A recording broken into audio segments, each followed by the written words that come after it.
Everything you are about to see is based upon real cases currently being investigated by the Los Angeles Sheriff and other city and local police departments. If you have any information in the form of an anonymous tip that could help us solve a crime or prevent one from happening, please call, email, or go online to lacrimestoppers.com. With your help, we can all fight crime. Globally, the trafficking of children is on the rise, with victims estimated into the millions. Forced labor is rampant in less developed nations, but it's sexual exploitation that plagues more developed regions like Southern California, where the violence against women and children for sex trafficking continues to grow.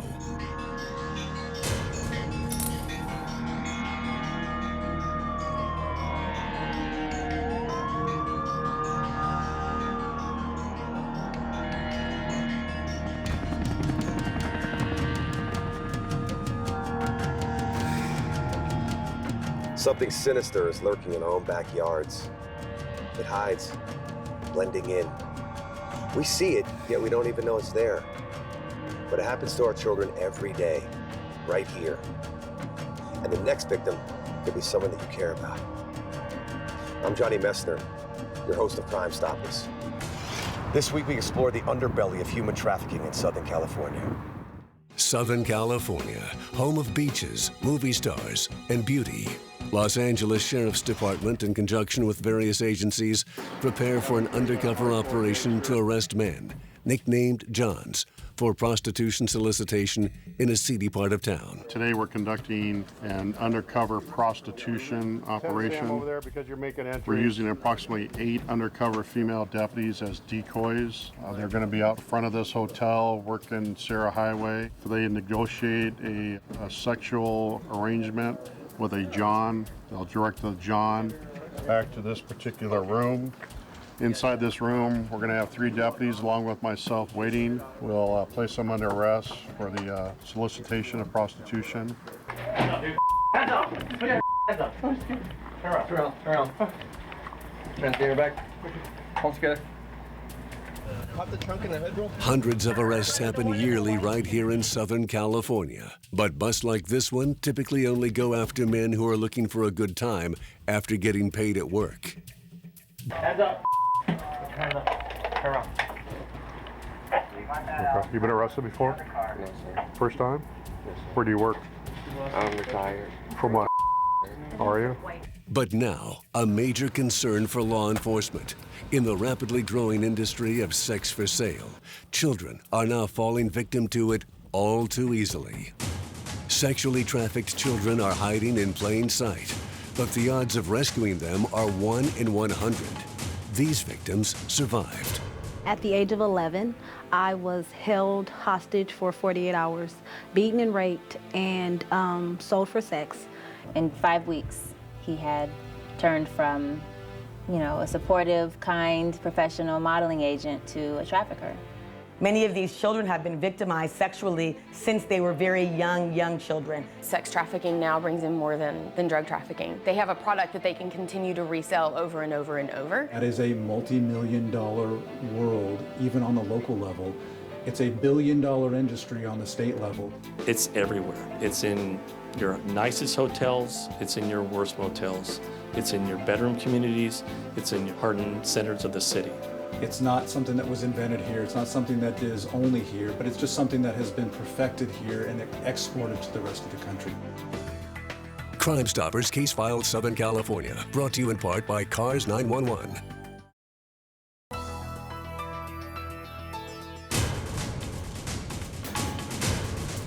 A lot of people confuse alien smuggling with human trafficking. And essentially, human smuggling is a crime against the border. And the person being smuggled is an active participant. And human trafficking specifically violates that individual's human rights. These are individuals that are kidnapped against their will. They're brought from other places in the world. They're brought from the United States and shipped abroad like cattle, like herd. It is true slavery. When you're selling some sort of product, even though it's an illicit product, you have overhead. You have to produce the product. You have to move the product. And you have losses if you lose that product. Whereas if you're trafficking human beings, you're not producing that person. So the overhead is much lower, but the potential profit is very great. Why would pimps continue to import people from other countries when there's plenty of vulnerable girls in our population here that they can target? Unfortunately, here in Southern California, we deal with the same issues of human trafficking just the way the rest of the world does. The street gangs have recently transitioned from a street-level narcotics trade and ultra-violence, and they've moved into a very lucrative area of human trafficking. They are now moving into the prostitution of underage girls and young women, and they realize it doesn't have to be a matter of fighting the drug war against each other anymore. We don't have to have territorial disputes. We are making more money than we ever did off of these young girls and women who ultimately only have a short lifespan themselves once they get involved as victims. South LA, because of what we call the built environment, is a unique climate for sex trafficking. And that's because there are particular roads that have been built for motels, and motels tend to attract a particular clientele. The other thing that's unique to our community is there's a large foster care population. And when you have a mix of kind of a lower socioeconomic environment, the built environment having lots of motels in a very specific area, it becomes a recipe for sex trafficking. Communities plagued with prostitution often have areas known as tracks or blades. These are notorious streets where pimps force girls to sell themselves. Here in LA, I think that there's 17 known tracks. One of the common tracks here locally is very close to Disneyland, and it's actually in a residential neighborhood. It's one of the craziest things that I personally have ever seen, and I've been out on the streets actively for the last 4 years. So there are a lot of girls being prostituted out there, but it's the traffic of the Johns, and it's the dads in minivans with car seats in their back seat. There's a strip club, and as soon as it closes its doors, men just walk right out, literally 10, 15 feet out the door, and the pimps have their girls right there ready. So, and it's literally backs up to a neighborhood. So these girls are in people's front yards, and the Johns are just on these residential streets. It's bumper to bumper traffic. Crime Stoppers went undercover to this famous track to see for ourselves, where we found a working girl who, against the will of her pimp, decided to speak with us on camera. The youngest girl that I have seen out here was 15 years old, and you can tell the young ones, they actually still not developed. You can look at their face and tell. First of all, I just want to say, when I was younger, I used to look up to my auntie and very close to her, and she was into doing it. So it was kind of like me trying to follow the leader thing. And me now, if I could go back in the hands of time, I will go back and wouldn't even think about doing it because it's very addicting. Child prostitution can happen in the most desperate communities and the most affluent. No one is immune to victimization. Yeah, the second I knew something was wrong was when I saw him hit another girl.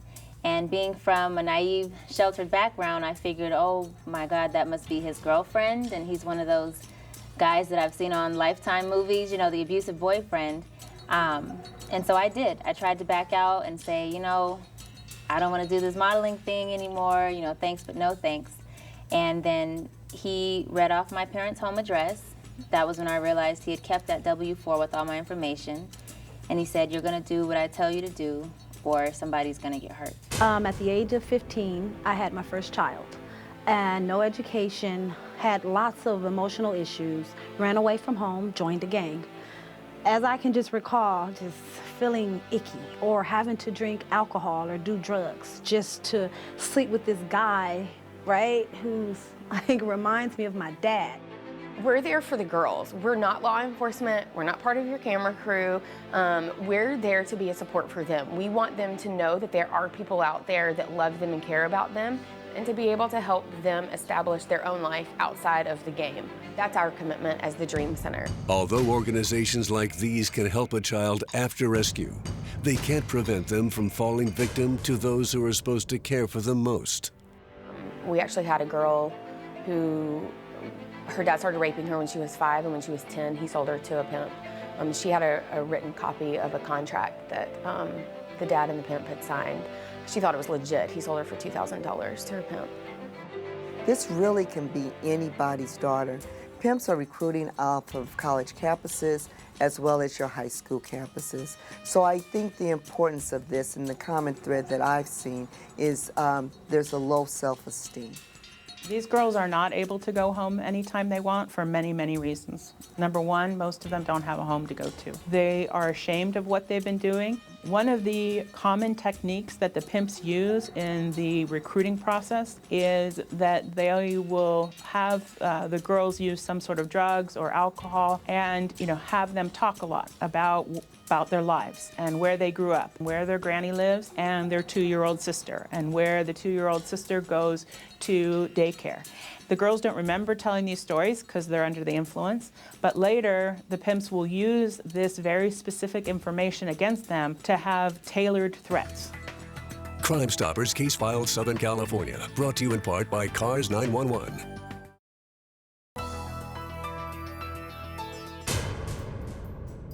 Human trafficking can be found in all parts of the world.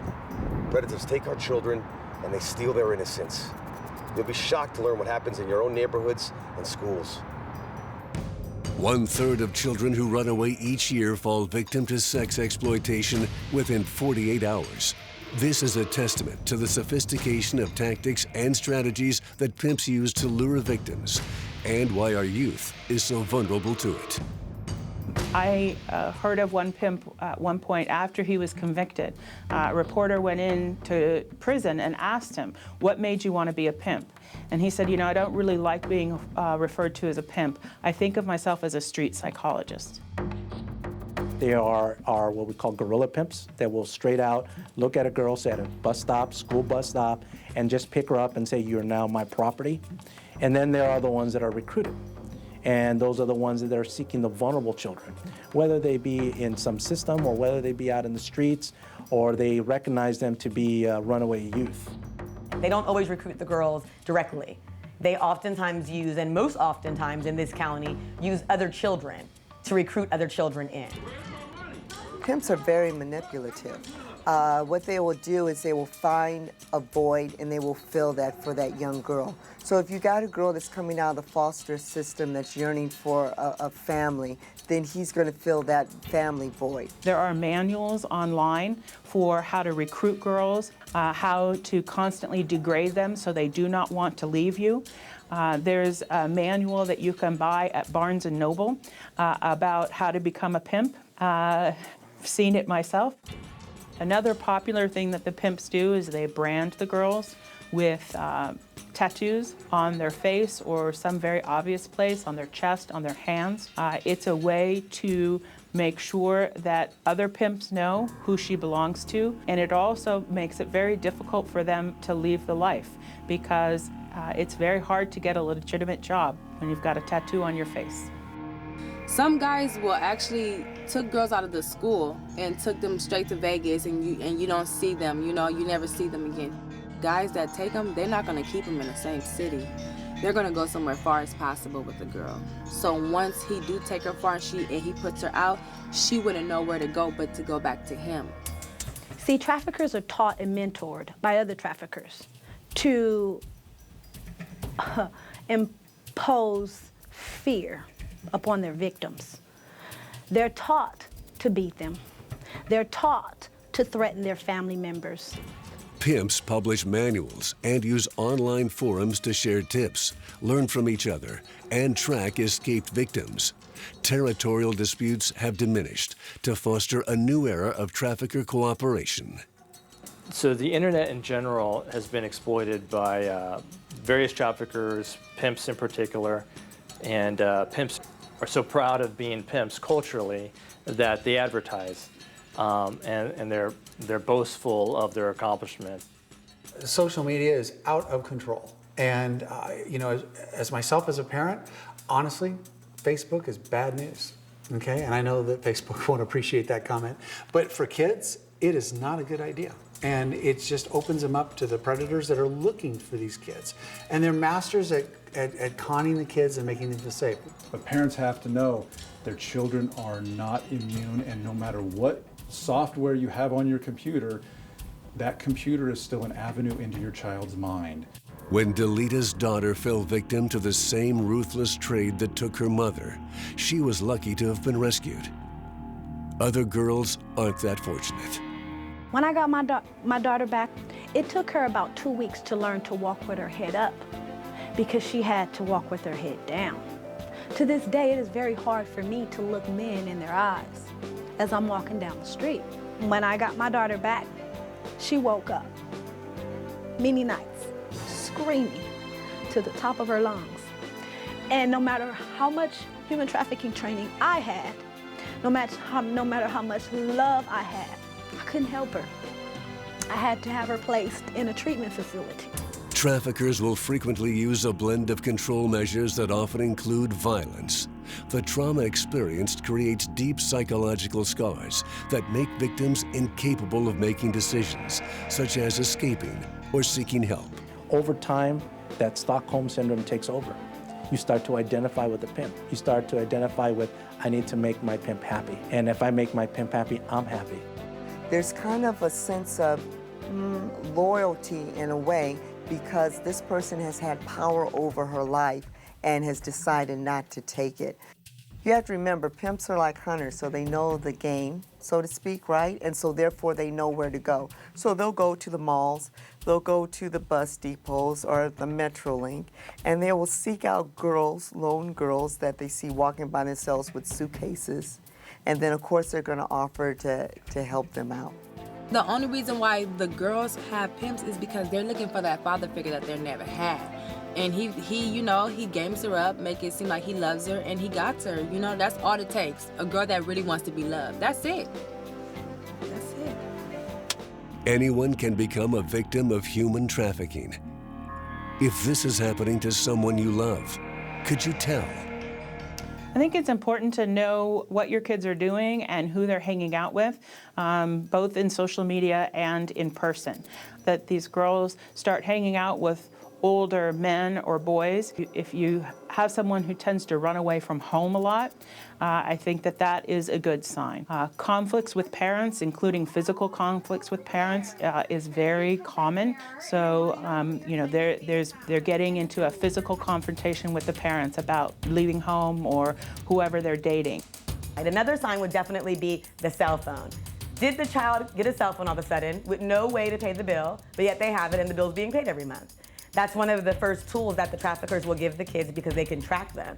The cell phones have GPS devices on them, and the cell phone gives them a way to be in that child's head 24/7.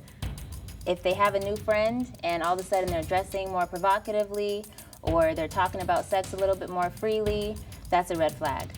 Some of the lingo, if they're calling people wives-in-law, in pocket, out of pocket, there's a lot of lingo that comes with the subculture of trafficking. And signs of isolation and depression. If they're isolating themselves or are holding a secret, start cutting themselves, showing signs of trauma, those are huge red flags.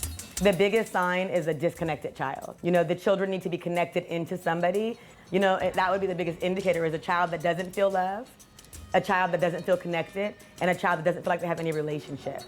That is a child that is prime.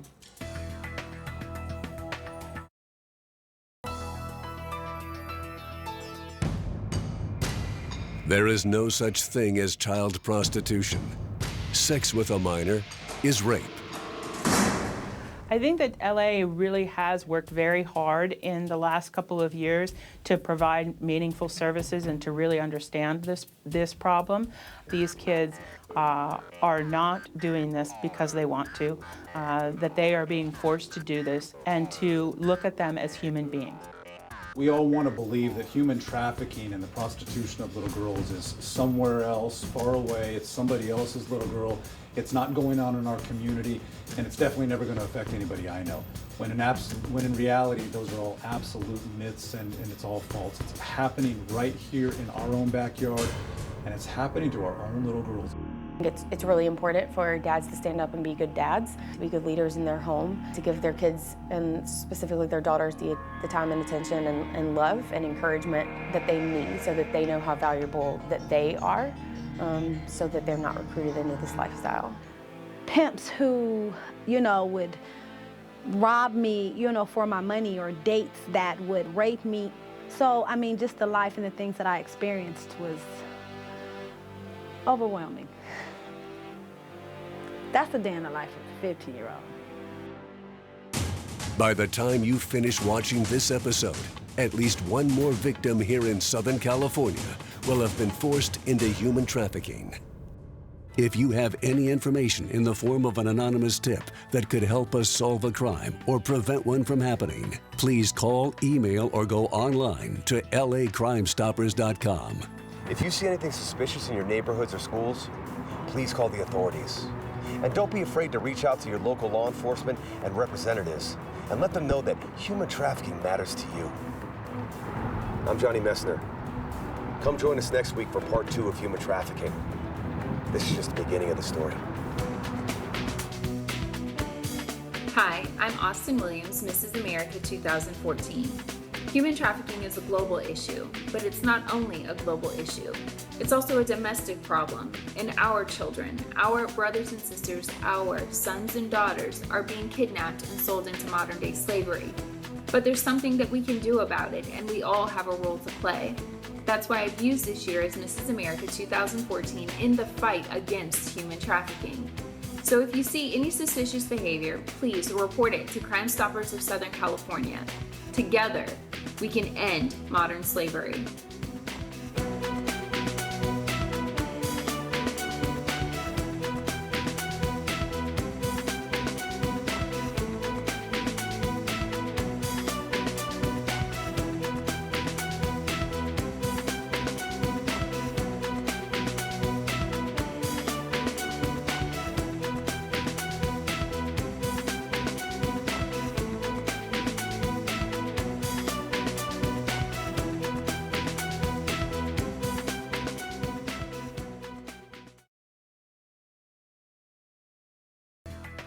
Everything you are about to see is based upon real cases investigated by the Los Angeles Sheriff's Department and other city and local police departments. If you have any information about any of the cases featured here, contact Crime Stoppers immediately. Log on to lacrimestoppers.com.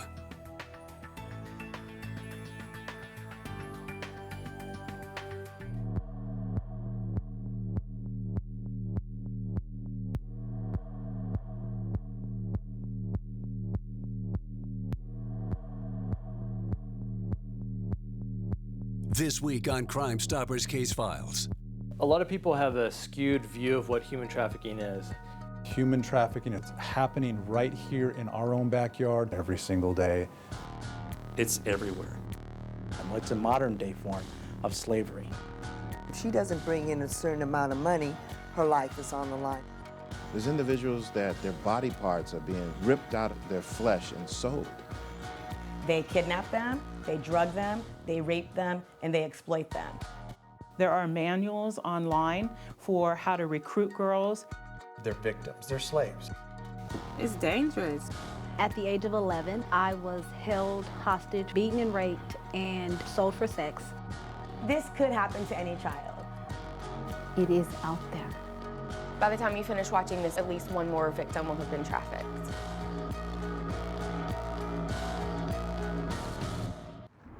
In last week's show, we learned that human trafficking can happen to anybody. Case after case shows us that no one is immune. These modern-day slave traders are both sophisticated and adaptive. They are using our children for sexual exploitation, and their next victim could be someone that you love. I'm Johnny Messner of Crime Stoppers. Welcome to part 2 of human trafficking in Southern California.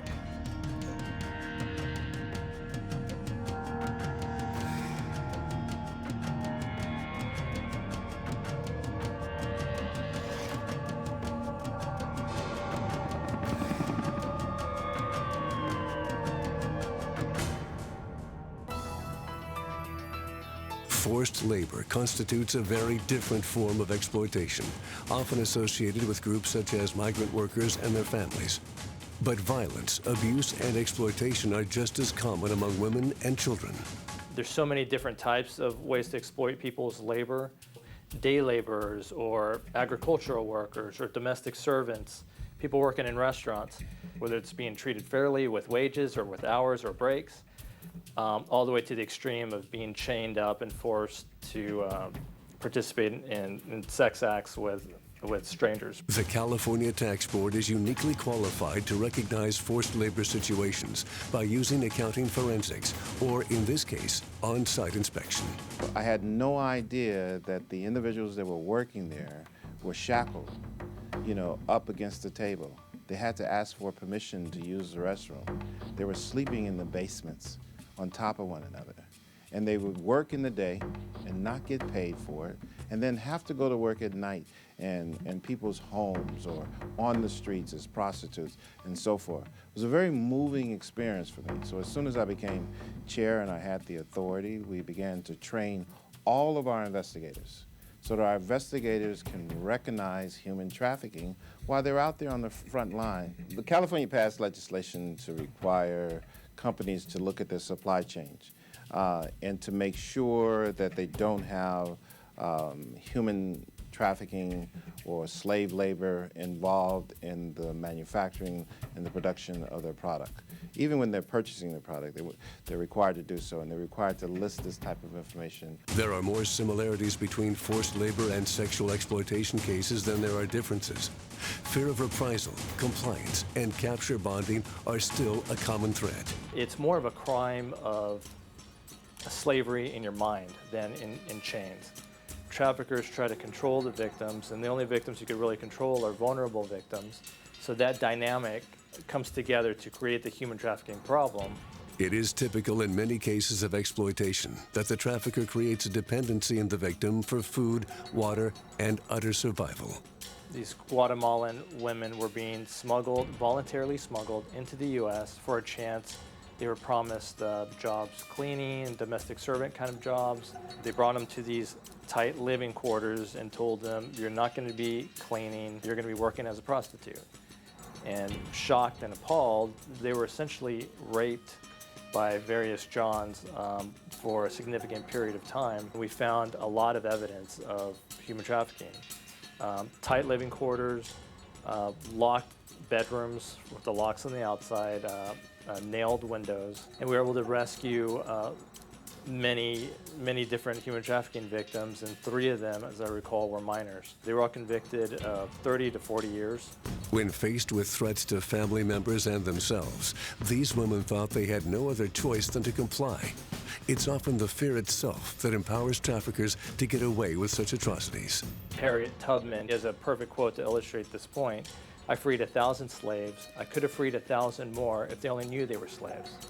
And so if you have jurors who understand that concept, when the case of how the person was being exploited and they had maybe opportunities here or there to leave, they need to understand that in their mind they couldn't leave. And if they want to eat, if they want to live, they have to stay servants to that trafficker. This is a mindset. There are times when we have actual chains, actual cages. Those are obvious clues of human trafficking. The less obvious clues are what's going on in here. It's a day like any other. 2 p.m. in Compton on Long Beach Boulevard. Prostitutes roam the boulevards just before the sheriff's department sets out on a historical raid of the neighborhood.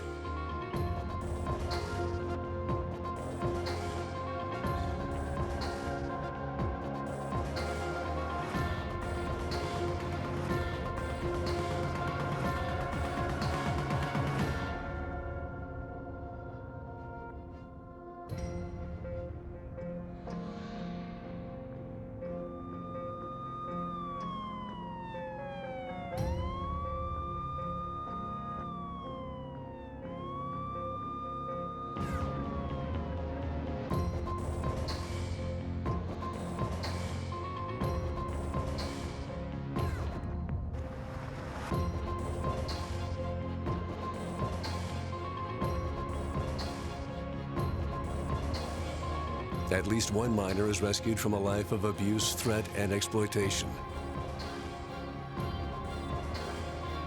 But the conviction rate of pimps continues to be low due to the fear of retaliation. It keeps women trapped in servitude. Some women are stolen right off the street as runaways or careless teens, but others are often persuaded with softer tactics until it's too late to escape. A day in the life of being 15 years old, having a trafficker. This is how it goes. Don't take black dates. 9 times out of 10, they're pimps and they're gonna snatch you. Look down at all times. Don't look any pimps in their face. Here are 5 condoms. When you come back, you better have money for each and every condom, or you better bring those back. All money goes to daddy. After every date, you make sure you call my phone.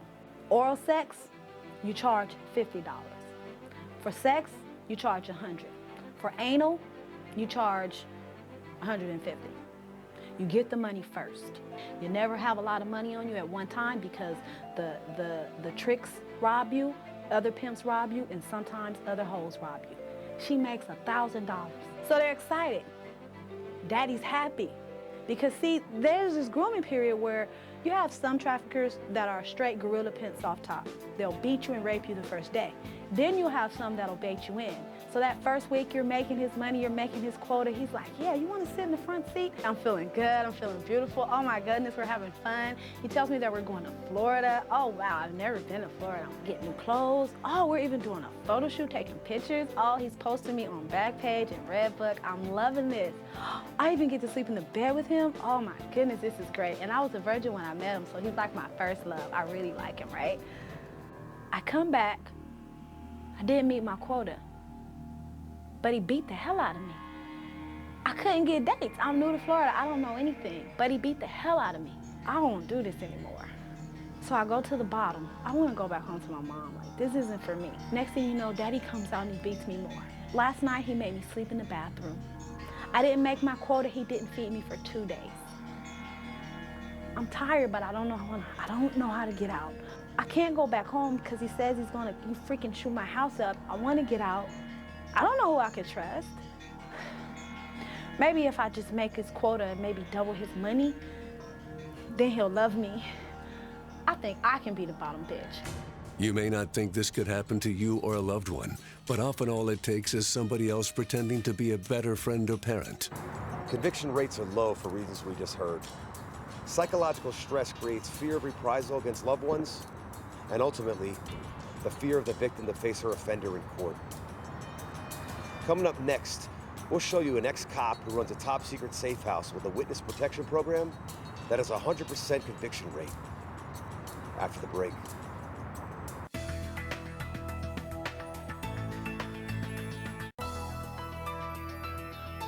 Anti-trafficking task forces have historically been one step behind the pimps, but that is starting to shift with both multi-agency cooperation and computer forensics. Today in Los Angeles County, I'm glad to say we're leading the forefront on the issues of commercial sexual exploitation of children. There's a lot of work that needs to be done. We have leadership that is moving forward with creating new laws, new initiatives. They're working with state and federal organizations. We are participating at every level on the issues of commercial sexual exploitation. We have to be prepared for anything. The victims that we see, I often say, are the most difficult population that this department has ever seen. Los Angeles's approach is a little bit of an anomaly because it started from the court and from our probation department, so it is very much focused on the law enforcement aspect of it. Other jurisdictions are looking at it more from a school perspective or a social service perspective or a child welfare perspective. The beauty of that is that when we meet with those jurisdictions, we all have expertise in a different element of it, and sharing information can be very helpful. The Mary Magdalene Project is one of a handful of organizations here in Los Angeles that complement state-run projects by offering immediate assistance on site alongside raids and undercover operations. Where law enforcement has realized that this is not an issue that can just be arrested away, that there are services that these women need, and so therefore the nonprofits will tag along with law enforcement when they're doing these task force. So when these women and girls are arrested, we have the ability to give service or offer services right then and there. Organizations such as the Mary Magdalene Project and the Dream Center are very important. And not only because they provide services The Dream Center provides emergency shelter. The Mary Magdalene Project provides more long-term. But they provide services for the 18 and over population. If the average age of entry into sex trafficking is 11 to 12 years old, and when I got into the life, I was 15, don't you think that I would have benefited from those services? We'll learn later in the show that such organizations do exist, but they are few and far in between. Until they can service more survivors, other solutions are needed. I've always felt that you have to kill the supply and demand. And we had talked about how if one of us as a man had intimacy with a 12 or 13-year-old, we could do anywhere from 15 to 20 years in prison. But for some reason in this country that needs to change, and it needs to change fast, is that if that same girl is on a street corner and charging money for, a sex act, the guy gets a misdemeanor citation. Hidden deep within the mountains, this safe house offers much more than solace for a few survivors that are lucky enough to get a second chance. So what they'll normally do is they'll get rescued, and then social services will usually get involved, and then they'll try and find placement for these girls, whether it's foster care, group home, or someplace like mine. Now, there's laws like Prop 35 and things like that that are saying you can't treat them as a suspect anymore or arrest them. You need to care for them. My question is, what are we going to do with those girls? Okay, do we just cut them loose and release them now? Does social services step in? And there's some gaps there. And we need to work on that to get these girls care, counseling, a long-term treatment planning. I mean, these girls have been traumatized and raped basically by men 20 times a day, 7 days a week for weeks, months, sometimes years. They're not going to just turn around and go, oh, I'm better, I'm good.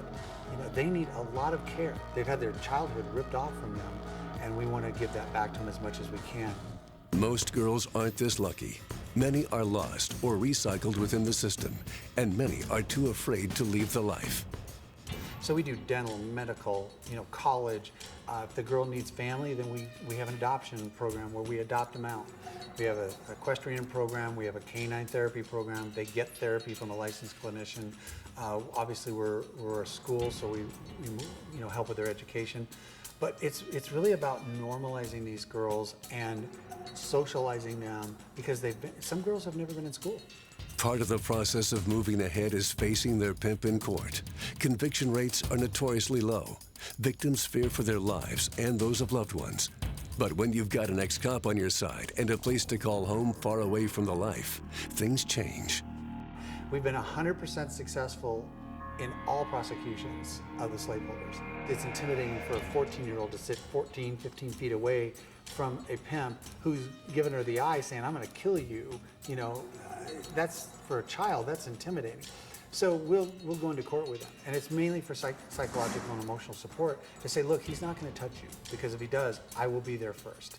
I'm 16 years old, and I'm a survivor. I was involved in prostitution and human trafficking. When I first got here, I didn't want to be here. I didn't think it was necessary. I just kind of wanted to go home and get this over with. And it was hard being in a dorm full of girls, but after a while you just start to appreciate the girls because you all survived over that, and you become like a family at the end of the day. Right now I am actually writing poetry for girls in the situation that they can relate to.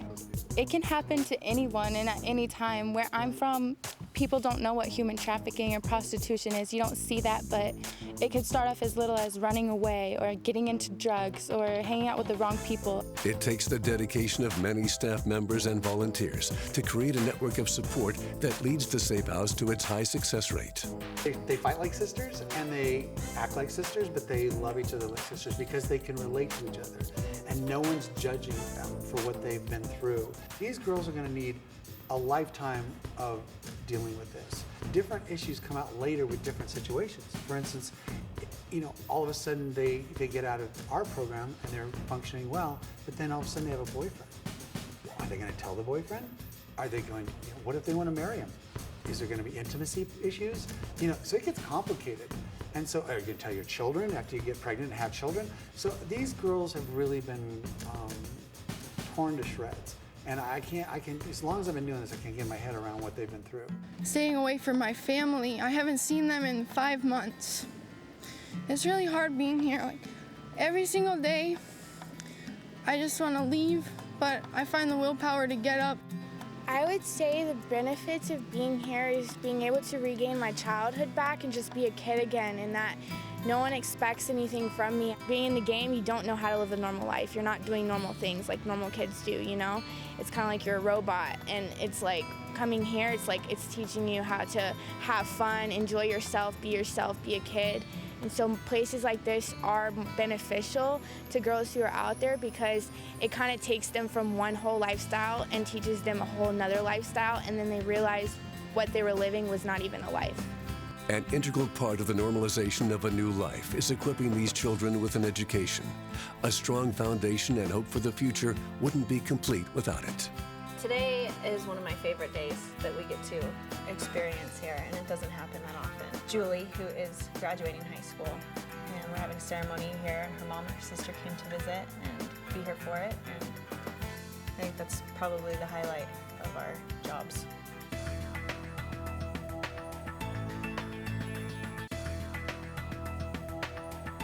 If you know anyone who might be at risk of becoming trafficked, don't look away and don't ignore the problem. That's when teens become most vulnerable. She is screaming for you. Whether you're the mother, the father, the grandparent, the aunt, the uncle, the church member, the neighbor, that child is screaming for you. So when you're walking down Long Beach Boulevard, Figueroa, Sunset, Harbor Boulevard, Beach Boulevard, and you see a young child who looks like she's 13 with high heels on her skirt short, don't look at her and call her a whore or a prostitute, because that's anybody's daughter. And that one day could be your daughter. Our children need us. We're not for everybody, and the kid needs help, and they need to have hit some sort of rock bottom. When you have that phone interview and you know that this 14-year-old or 15-year-old doesn't quite see it that way yet, and they're not done continuing to go back to their pimp, or they feel like they are in love and they want to pursue that lifestyle still, and we have to make a call and we have to say no, it's heartbreaking. It puts you in like this God position. It feels like where you don't want it. You know, you don't want to make a decision for their future like that, but you have to protect the rest of the kids. So if by chance that there's a young girl out watching right now, what I would say to her is that you don't have to live this life. You're worth so much more than what people are telling you right now. You don't deserve this. For every few girls that are rescued, there are hundreds that go unnoticed, or even worse, lost forever. Saving even one child from misery is a great accomplishment. But for every one victim that we rescue, there are hundreds more out there who are lost. Knowing that this happens in our own backyard is a good first step. If you want to do more, these organizations desperately need resources. These are our kids out there. Let's bring them home.